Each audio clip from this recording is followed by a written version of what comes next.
दोस्तों नमस्कार। मैं अमित मिश्रा आपका स्वागत करता हूं अपने चैनल पे। मित्रों, आज का हमारा चैप्टर है 6, इसका पार्ट 1 है।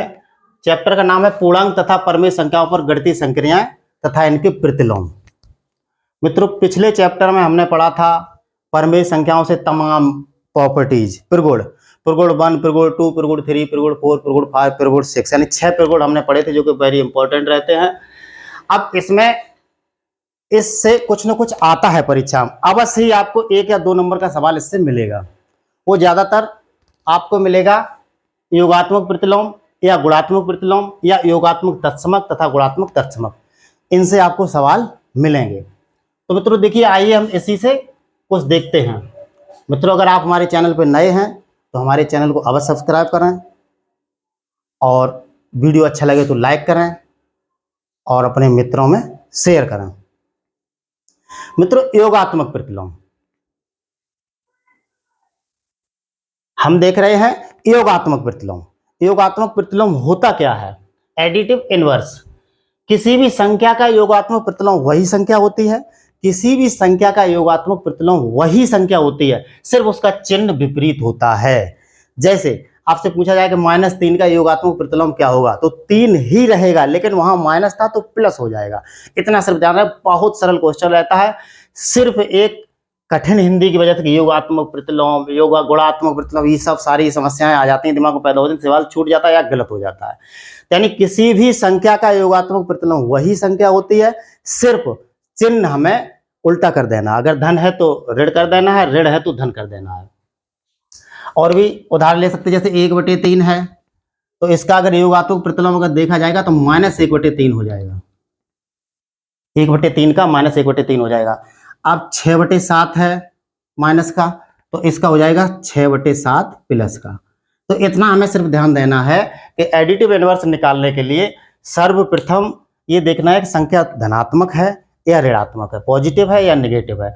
अगर पॉजिटिव है तो हमें नेगेटिव में उत्तर लिख देना, वही संख्या लिख देना है। तो ये हमारा हो गया योगात्मक प्रतिलोम। दूसरा आता है गुणात्मक प्रतिलोम, मल्टीप्लिकेटिव इनवर्स।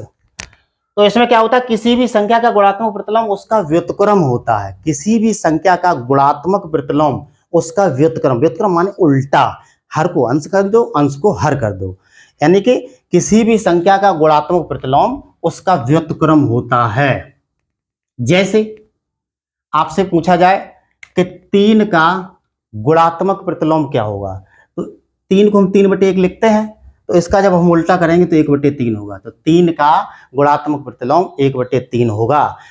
एक चीज और है कि 3 में कौन सी संख्या का हम गुणा करें कि गुणनफल हमारा 1 आ जाए, तो इसमें हम जब 1/3 से गुणा करेंगे तो ये 1 आ जाएगा। यानी कि गुणात्मक प्रतिलोम हमेशा व्युत्क्रम होता है, हर का अंश हो जाता है, अंश का हर हो जाता है, इसमें चिन्ह चेंज नहीं होता है। जैसे -6/7 का गुणात्मक प्रतिलोम पूछ लिया जाए तो हमें यह मालूम है अंश को हर बनाना है, हर को अंश बनाना है, न्यूमरेटर को डेनोमिनेटर, डेनोमिनेटर को न्यूमरेटर। तो ये 7/6 होगा और ऋण चिन्ह रहेगा, तो चिन्ह हमेशा ऊपर ही माना जाता है, तो -7/6। इस तरीके के प्रश्न आपके पिछली परीक्षाओं में आए हुए भी हैं। अब हम देखते हैं योगात्मक तत्समक तथा गुणात्मक तत्समक, उसके बाद कुछ प्रश्न करेंगे। योगात्मक तत्समक तथा गुणात्मक तत्समक, योगात्मक तत्समक और गुणात्मक तत्समक, सीधा सीधा सवाल आ जाता है कि निम्नलिखित में से योगात्मक तत्समक कौन सी संख्या है तथा निम्नलिखित में से गुणात्मक तत्समक कौन सी संख्या है। सिर्फ आपको याद करना है योगात्मक तत्समक, यानी कि किसी संख्या में हम कितना जोड़ें कि वही संख्या प्राप्त हो जाए। जैसे हम a में कितना जोड़ें कि हमें a ही प्राप्त हो जाए, तो आप सीधा सा कहेंगे सर इसमें 0 जोड़ दीजिए, तो a में 0 जोड़ दिया तो वो a ही बचा। यानी किसी भी संख्या में हम कौन सी संख्या जोड़ें कि वही संख्या प्राप्त हो जाए, तो a में हमने 0 जोड़ा, हमें a ही प्राप्त हो गया। तो इसका मतलब यह है कि a इसका योगात्मक प्रतिलोम है, यानी उसे जोड़ने पर कोई भी चेंजिंग नहीं हो रही है। ऐसी संख्या जिसको किसी भी संख्या में जोड़ने पर कोई चेंजिंग ना हो, परिवर्तन ना हो, तो वो संख्या उसकी योगात्मक तत्समक कहलाती है। आई होप कि आप समझ गए होंगे। जैसे मान लीजिए 3 का योगात्मक प्रतिलोम हमें खोजना है, तो 3 में हमें मालूम है क्या जोड़े जो कि 3 ही रहे। तो किसी भी संख्या का, अब कोई भी संख्या हो, चाहे 3 हो या 0 हो, कुछ भी हो, सभी संख्याओं का योगात्मक प्रतिलोम 0 होता है। आप ये ध्यान करें। उसके बाद आता है गुणात्मक प्रतिलोम। गुणात्मक प्रतिलोम में मित्रों हमें एक चीज ध्यान देनी रहती है कि किसी भी संख्या में हम कौन सी संख्या का गुणा करें कि एक मिल जाए। जैसे ए में हम किस संख्या का गुणा करें तो वही संख्या हमें प्राप्त हो जाए। तत्समक में हमें सिर्फ यही ध्यान देना है कि वही संख्या रहे उत्तर में। तो यानी हमें ऐसी कौन सी संख्या का गुणा करना है, मान लीजिए x का गुणा करना है जो कि हमें वही संख्या प्राप्त हो जाए। तो यहाँ x बराबर जब हम निकालेंगे तो a/a बराबर 1। तो गुणात्मक तत्समक हमेशा एक रहता है, चाहे कोई भी संख्या हो उसका गुणात्मक तत्समक एक रहेगा और योगात्मक तत्समक 0 रहेगा। ये आपके 4 टॉपिक क्लियर हो गए। अब हम कुछ लोग क्वेश्चन करते हैं, बहुत ही इंपॉर्टेंट क्वेश्चन होंगे, इन पे आप नोट्स बनाते चलें।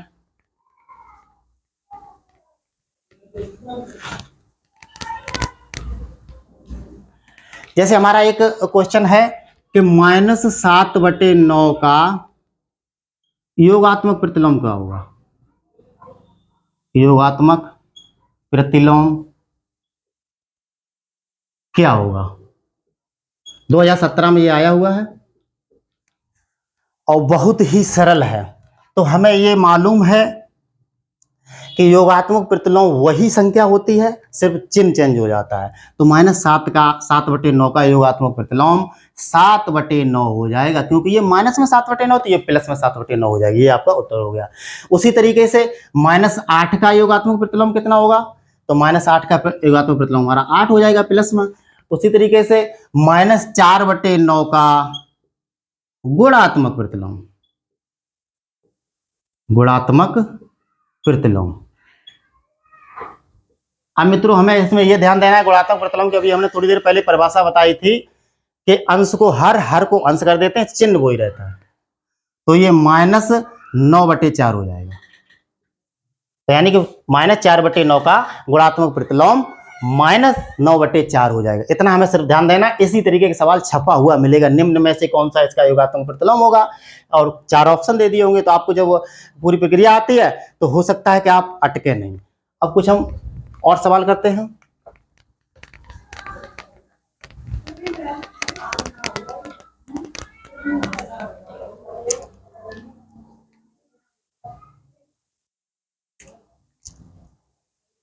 यदि परमेय संख्या का अंश, यदि परमेय संख्या का अंश हर से 2 कम है, हर से 2 कम है, यदि उसके अंश और हर में, यदि उसके अंश और हर में 1 जोड़ दिया जाए, 1 जोड़ दिया जाए, तो नई संख्या का मान, तो नई संख्या का मान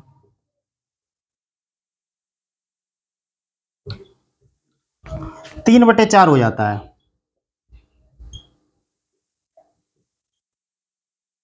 तो संख्या ज्ञात करें।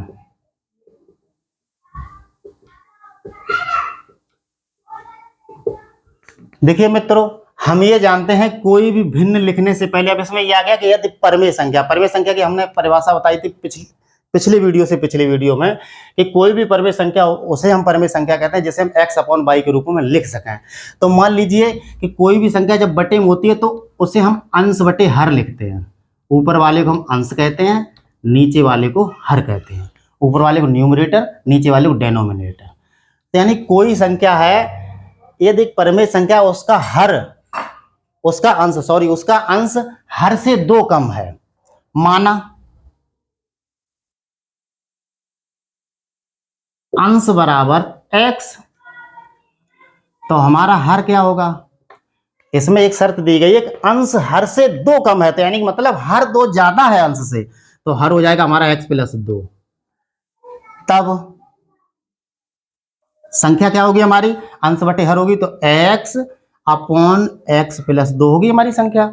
जब ये होगी x अपॉन एक्स प्लस 2 यानी अंश बटे हर होती है हमारी भिन्न, तो वही हमें मिल गई। अब इसकी दूसरी शर्त है कि यदि उसके अंश और हर में एक जोड़ दिया जाए, इसमें हमने एक जोड़ा अंश में और एक हर में जोड़ा, बराबर कितना हो जाता है 3/4, 3/4 हो जाता है।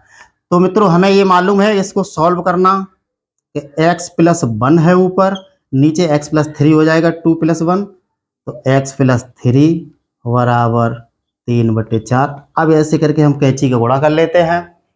कैंची का गुणा करने के लिए 4 का गुणा x में किए तो ये हो गया 4x प्लस 4 बराबर 3x प्लस 3 3 9। x वाला एक तरफ कर लेंगे, सजाती एक तरफ कर लेंगे, विजाती एक तरफ कर लेंगे, यानी x वाले एक तरफ और अचर पद एक तरफ, क्योंकि हमें x की ही वैल्यू फाइंड करनी है। तो 4x और 3x जब इधर आएगा तो माइनस का हो जाएगा 3x is equal to 9, minus का ये हो जाएगा, चिन्ह बदल जाता है पक्षांतर करने पर। देखिए 4x में से 3x घट गए, ये हमारा 1x बचा जो कि 1 लिखा नहीं जाता है। इसे 1x ऐसे लिखना चाहिए, तो 1 नहीं लिखा जाता, 2 से शुरुआत करते हैं हमेशा। तो x बराबर 9 में से 4 गए 5। अब हमें सिर्फ x की वैल्यू मिली है, संख्या नहीं मिली है। संख्या तो हमारी ये है, संख्या हमारी थी x plus x upon x plus 2, ये हमारी संख्या थी। तो इसमें हम x का मान रख देंगे, x का मान रखे तो 5 अपॉन 5 प्लस 2 बराबर 5/7, ये हमारी संख्या हो गई। अब क्या करेंगे, हम इसकी उत्तर की जांच भी कर सकते हैं, ये हमारा उत्तर सही है अथवा नहीं है।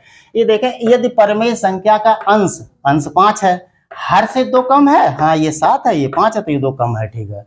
यदि उसके अंश और हर में एक जोड़ दिया जाए, ठीक है, हमने 5/7 था, एक इसमें जोड़ा और एक इसमें जोड़ा, तो हमारा ये हो गया 6/8, 2 3 6, 2 चौक 8, तो 3/4 प्राप्त हो रहा है। हाँ, ये यानी कि हमारा उत्तर सही है। अब चाहे कुछ भी हो जाए, हमें अपने आप पे भरोसा करना है।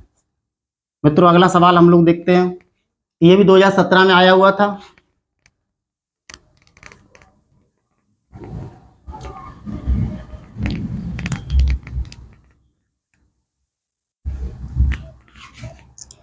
अगला सवाल है, एक भिन्न का हर उसके अंश से एक अधिक है। एक भिन्न, भिन्न लिखो या परिमेय संख्या लिखो, बात एक ही है। एक भिन्न का हर उसके अंश से एक अधिक है।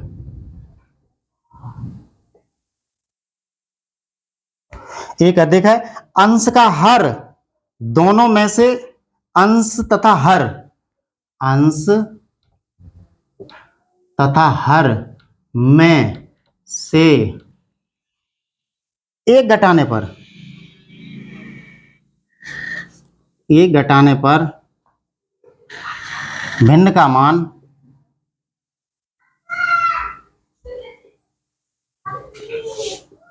1/2 हो जाता है। तो भिन्न ज्ञात करो। मित्रों वैसा ही सवाल है जैसा हम पिछले कर चुके हैं। माना, ये सिर्फ हमें ध्यान देना, किसी का हर उसके अंश से एक अधिक है, तो माना अंश, अंश मान सकते हैं या हर मान सकते हैं, कोई भी चीज आप पहले मान सकते हैं। माना अंश बराबर x, तब हमें शर्त के अनुसार ये मालूम हो जाएगा कि अंश से हर एक बड़ा है, तो हर हमारा x प्लस 1 हो जाएगा। तब संख्या क्या हो जाएगी हमारी, यानी भिन्न हमारी क्या हो जाएगी, x प्लस 1। अब ये कह रहा है कि दोनों में से घटा दो, एक यहां घटाया एक यहां घटाया, तो ये क्या बचा, 1/2 हो जाता है।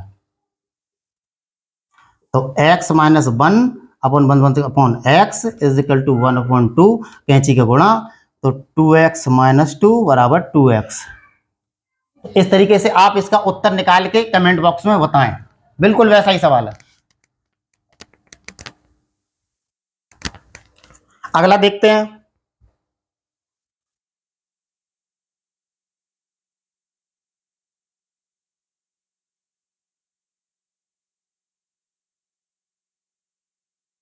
-3 तथा 4 के ठीक मध्य स्थित परमेय संख्या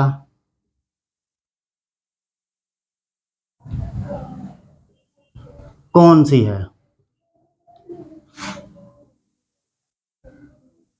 यानी दो संख्याओं के बीच हमें एक परमेय संख्या निकालनी है, किसके, -3 और 4 के बीच। तो मित्रों जब दो संख्याओं के ठीक मध्य में परमेय संख्या निकालने के लिए आपको पूछा जाए तो दोनों संख्याओं को जोड़ दें आप, x + y/2 2 का भाग दे दें बस, ये और कुछ नहीं करना है। तो -3 धन 4 बटे 2, तो बराबर 4 में से 3 गई, 1 बचा, 1/2 है, ये आपका उत्तर हो गया। फटाफट नोट करिए।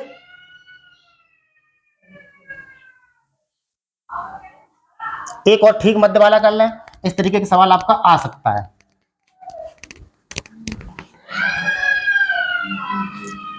-5/6 और -1/6 के ठीक मध्य संख्या ज्ञात करो। तो बस इन दोनों को जोड़ देना है, -5/6 धन -1/6/2 बराबर -5/6 प्लस और माइनस माइनस हो जाएगा, 1/6/2, 6 एलसीएम आ गया, तो -5 और -1 और ये 2 ऊपर पहुंच जाएगा इंटू 2 बराबर -6/12। इसे थोड़ा सा सरल करेंगे तो 6 कम 6, 6 दूनी 12 बराबर -1/2। ये आपकी ठीक मध्य की परमेय संख्या आ गई। अगला सवाल हम लोग देखते हैं।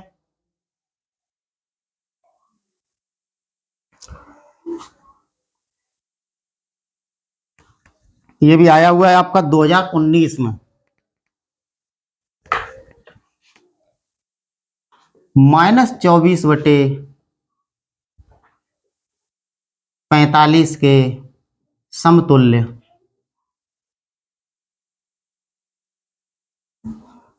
परमेय संख्या है। समतुल्य परमेय संख्या ज्ञात करो।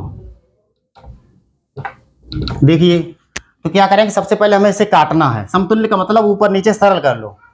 तो -24 को जब हम काटेंगे 3 से चला जाएगा भाग, दूर से दिखाई दे रहा है, तो 3 से भाग दिया तो 3 8 24 और 3 से भाग दिया 3 कम 3 3 5 15, बस यही समतुल्य भिन्न है, -8/15। मित्रों आज के लिए बस इतना ही, मिलते हैं अगले वीडियो में। जय हिंद।